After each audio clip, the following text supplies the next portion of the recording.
तो उन्होंने healing facade और साथ ही साथ हाई एंड इकोनॉमिक स्कॉलरशिप का ढोंग शुरू कर दिया है। कैंसर और क्रॉनिक बीमारियों से पीड़ित भोले लोगों को चमत्कार के नाम पे फंसाया जा रहा है। द टिमोथली इनिशिएटिव जो है, ऐसी संस्थाएं एडवांस्ड थियोलॉजिकल स्टडीज के नाम पर बड़े बड़े पैकेजेस और इंटरनेशनल स्कॉलरशिप का लालच देकर नए सिपाही खड़े कर रही हैं।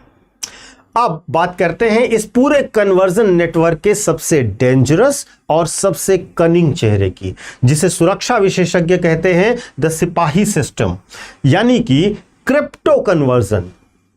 ग्राउंड पर ये लोग भोले भाले वनवासियों और हमारे SC/ST समुदाय के भाइयों को कन्वर्ट तो कर देते हैं, लेकिन उन्हें चर्च का हिस्सा भी बना लेते हैं। महत्वपूर्ण क्या है वो करते हैं, वो वॉच करते हैं केयरफुली और देखते हैं, और उसके बाद उनका धर्म परिवर्तन ऑफिशियली पेपर पर कभी रजिस्टर नहीं करते। क्यों? यह जानबूझकर किया गया एक कानूनी फ्रॉड है, ताकि भारत के संविधान और रिजर्वेशन सिस्टम को बाईपास किया जा सके। ऑन पेपर ये लोग आज भी अपना पुराना हिंदू नाम और अपना ओरिजिनल कास्ट या ट्राइब का आइडेंटिटी सर्टिफिकेट कैरी करते हैं।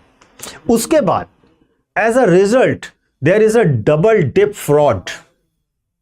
जो कॉन्स्टिट्यूशनल बेनिफिट्स, स्कॉलरशिप्स और सरकारी नौकरियां रिजर्वेशन के सच में पिछड़े और आर्थिक रूप से कमजोर हिंदू, SC/ST और बाकी वनवासी भाइयों के लिए मिलना चाहिए था, वो इन क्रिप्टो कन्वर्टेड लोगों को मिल जाती है। ये लोग हड़प लेते हैं। यानी कि एक तरफ फॉरेन फंडिंग से इनका विश्वास बदल दिया जाता है, दूसरी तरफ भारत सरकार के ही टैक्स पेयर्स के पैसे और रिसोर्सेज पर चलने वाले रिजर्वेशन सिस्टम का ये फायदा उठाते हैं और इन्हें इस सिस्टम में पहुंचाया जाता है ब्यूरोक्रेसी में ऊंचे पदों तक। ये अंदर बैठकर बाहर के आकाओं के लिए काम करने वाले एक स्लीपर सेल जैसी व्यवस्था में काम करते हैं।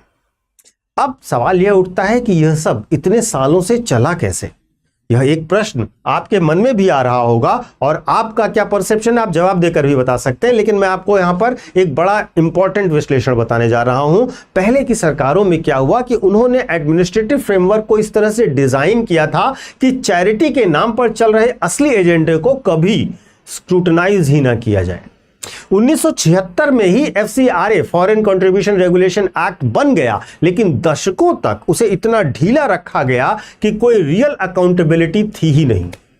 लूपहोल्स इतने बड़े थे कि एक बार NGO अगर रजिस्टर हो गया तो उसके बाद उनके बैंक खातों और ग्राउंड वर्क की कोई सख्त मॉनिटरिंग भी नहीं होती थी।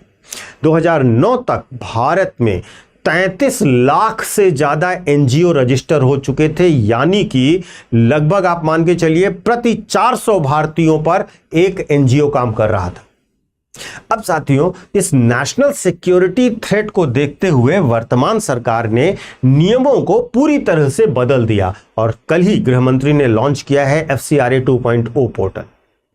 गृह मंत्रालय के डेटा के मुताबिक नियम तोड़ने और फाइनेंशियल मिसमैच के चलते अब तक 20,000 से ज्यादा NGOs के FCRA